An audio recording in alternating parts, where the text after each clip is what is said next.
আমরা দাঁড়িয়ে আছি কেরানীগঞ্জের হজরতপুরে অবস্থিত মাটিগঙ্গা নদীর শান্ত তীরে।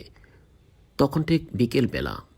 দিনের আলো ধীরে ধীরে কমে আসছে, আর পশ্চিম আকাশে ডুবতে থাকা সূর্য নদীর উপর লাল আভার অপরূপ ছটা ছড়িয়ে দিচ্ছে। সেই আলো যেন নদীর জলে আগুনের মতো ঝিলঝিল করছে। দৃশ্যটা সত্যি মনোমুগ্ধকর। হালকা শীতল বাতাস মুখে এসে লাগছে, আর সেই বাতাসের মৃদু শব্দ নীরব বিকেলকে আরও স্নিগ্ধ করে তুলেছে। দূর থেকে ভেসে আসা আজানের ধ্বনি প্রাকৃতিক শান্তির সাথে মিলেমিশে পুরো পরিবেশকে আরও পবিত্র, আরও প্রশান্ত করে তুলেছে।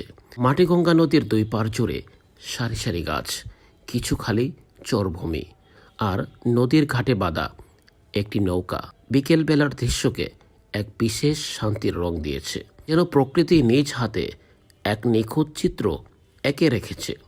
মুহূর্তটা মনে হয় থেমে গেছে। সময়ও যেন এই সৌন্দর্যে বিমুগ্ধ হয়ে দাঁড়িয়ে আছে। মাটিগঙ্গার তীর, ডুবন্ত সূর্যের লাল আভা, আর চারপাশের প্রকৃতি মিলে এমন গভীর আবহ তৈরি করেছে যা হৃদয়কে ছুঁয়ে যায় নিঃশব্দ কবিতার মতো। চাইলে আপনিও আসতে পারেন এই নদীর তীরে এই সৌন্দর্য নিজ চোখে অবলোকন করতে।